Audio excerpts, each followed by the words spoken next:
il est temps que je vous explique comment on est passé de l'épisode 1 à l'épisode 2. Comment on est passé de la région de Phuket à Koh Tao. C'était tendu, mais on y est arrivé. Tout ça grâce à un gars, le mec du Bolt, le conducteur. C'est vraiment un goat de zinzin, il nous a mis tellement bien. En fait, avec le bateau, avec le bus du matin, on devait aller au port de Phuket.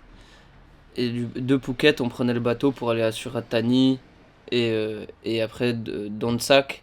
Et après Don Sak, on allait sur les îles Koh Phangan, Koh Samui et Koh Tao. Sauf qu'on a raté le bus le matin. On s'est dit on va aller le rattraper au port de Phuket. On l'a raté. On a été avec le même Bolt jusqu'à Surat Thani à 200 km. On l'a raté. Et le gars, il était déjà avec nous et tout. Il a dit, venez, on va à Don Sak maintenant. Ça a 1 heure, il restait 1h05 exactement avant de rater ce bateau encore. On a tracé jusqu'à Don Sak. On est arrivé pile au bon moment. On a réussi à voir ce bateau. On a eu le bateau. On l'a rattrapé à travers, je crois, 300 km en tout, 400 km. On l'a poursuivi. Bon, je romance le truc, mais on a juste été dans 2 villes différentes. Et à chaque fois qu'on arrivait, il venait de partir. Et on l'a rattrapé à fond. On l'a rattrapé, merci au frérot de Bolt. De Bolt qui nous a carré le truc. Il nous a rattrapé les 3 minutes qu'on avait de retard. Et grâce à lui, on arrive à 58. J'ai eu le temps de payer. Et c'est carré, on a eu le bateau là. On a fait 3 heures de bateau entre du coup Don Sak et Koh Tao. Alors, le soir même, j'ai pas trop filmé parce qu'on était vraiment KO, parce qu'on s'était réveillé ultra tôt pour le bus de base. Juste on l'avait raté malheureusement. On a pu retrouver Virgile, qui est un pote à nous, qui vit là-bas en ce moment. Du coup on a profité, on s'est reposé. C'était vraiment stressant de ouf. C'est pour ça qu'il y a presque pas d'image, parce que je voulais même pas filmer tellement j'avais peur de rater ce bateau à la fin. Mais grâce au GOAT, j'oublierai jamais ce gars. Merci, il nous a mis tellement bien.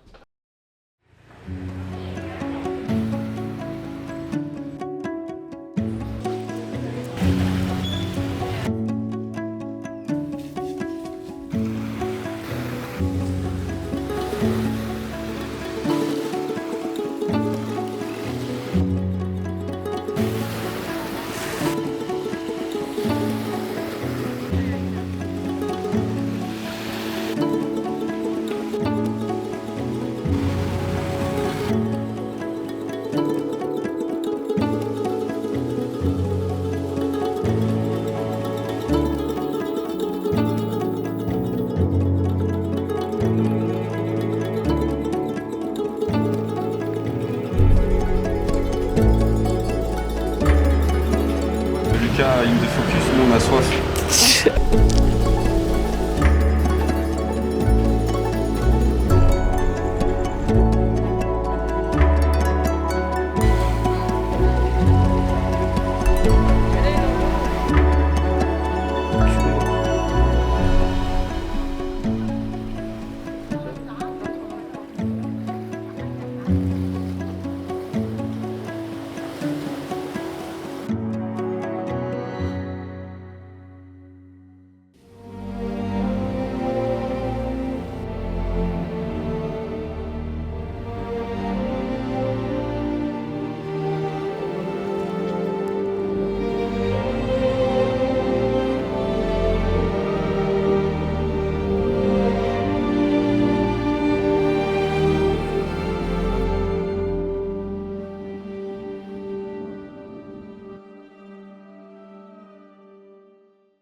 Alors, une petite première jouée.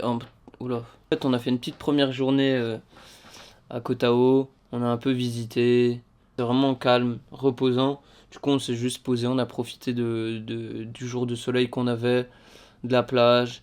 On a découvert les bars grâce à Virgile. Il nous a montré un peu les endroits où aller à Koh Tao. Franchement, on a bien kiffé. Du coup, la première journée, c'était un peu chill. Et pour cette deuxième journée, Virgile il nous a amené voir les meilleures vues de l'île qui donnaient sur les baies directement. Donc on a un peu escaladé une montagne, c'était vraiment marrant. Parce que c'était pas un chemin vraiment préfet, il y avait juste une corde. Et on devait vraiment escalader premier degré, c'était vraiment vraiment sympa de ouf. Bon, moi j'avais le sac avec la cam, etc. Du coup c'était un peu relou. Parce que j'avais peur de la casser, donc je faisais attention à tous mes mouvements. Mais franchement ça en valait la peine parce que Les vues de là-bas, c'était époustouflant quand on a pu monter tout en haut et voir la vue en 360. Franchement, j'oublierai jamais. Et le matin même, moi j'étais parti tout seul au Mango Viewpoint. Et je me suis posé au bar qu'il y a au-dessus. Et franchement, époustouflant. J'étais émerveillé.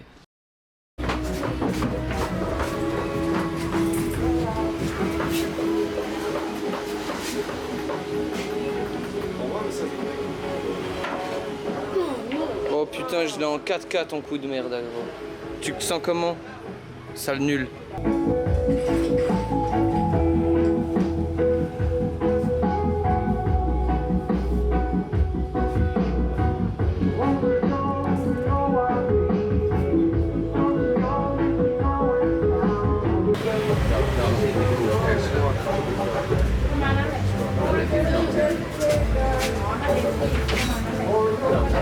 Après ces deux premiers soirs, pardon, franchement, déjà, ça m'avait mis une tarte, Koh Tao. Parce que rien qu'après 2 jours, j'avais envie de rester là toute ma vie. En fait, c'est vraiment, t'as envie de devenir surfeur. Il n'y a pas de vague, hein, mais t'as envie de devenir surfeur. T'as envie de devenir un instructeur de plongée. En fait, c'est trop reposant là-bas. Et vraiment, Après, peut-être parce que j'étais en vacances aussi, du coup, je m'inquiétais pas grand-chose. Même s'il y a beaucoup de touristes, du coup, enfin, beaucoup d'expatriés plutôt. C'est vraiment magnifique. Plus convivial, ce que je préfère en tout cas.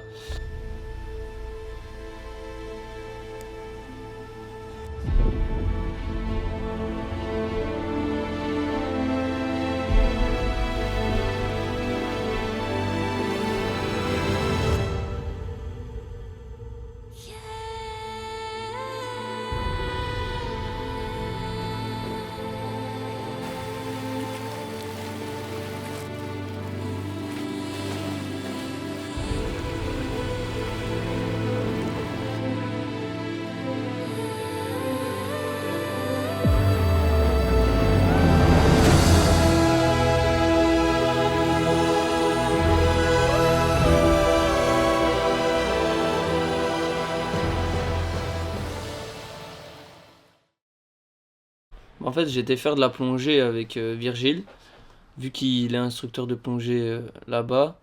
Il a pu m'avoir en gros un cours qu'avec lui, alors que de base c'est pas censé se passer comme ça, on est censé être d'office en groupe.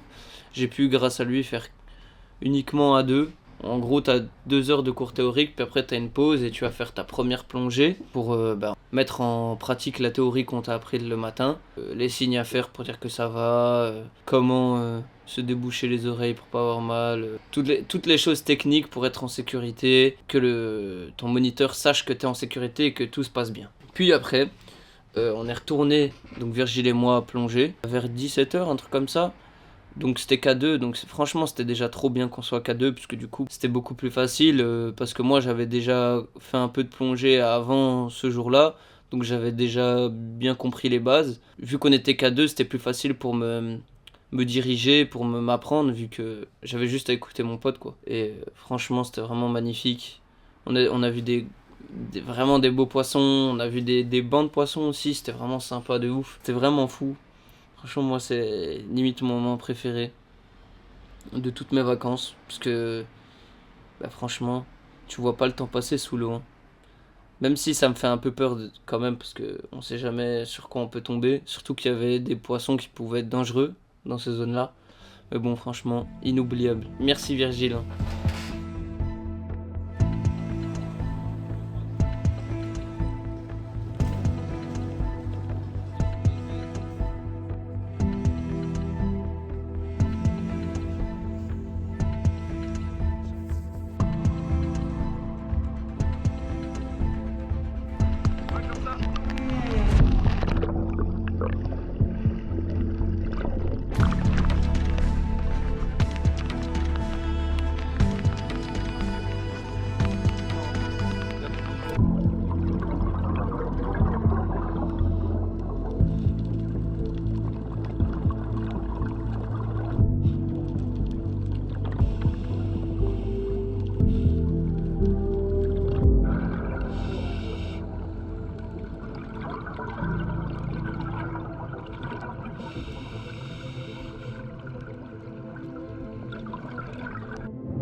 Ouais, voilà, hein. C'est la fin du 2e épisode. Voilà, merci beaucoup d'avoir regardé ce 2e épisode. Donc n'hésitez pas à me dire en commentaire comment m'améliorer, quel épisode vous avez préféré, quel moment vous avez préféré. Franchement, merci à vous d'avoir regardé, d'être passé par là, ça fait chaud au cœur. En espérant que vous ayez apprécié. Et je voulais quand même dire merci à mes frérots de tous les jours qui m'ont poussé à le faire quand même. Parce que j'hésitais. Ils m'ont reboosté pour les vidéos et ils m'ont reboosté pour le travail. Franchement, merci à eux d'être là tous les jours pour moi. On est une bonne équipe et je pense qu'on ira loin. Merci beaucoup. À la prochaine. À la prochaine. Pour d'autres vidéos en voyage en vrai. Petit début de vidéo. Je vous raconte comment on a changé de Phuket à Koh Tao. En fait, ce qui s'est passé, c'est que... Attends, putain. Lisa!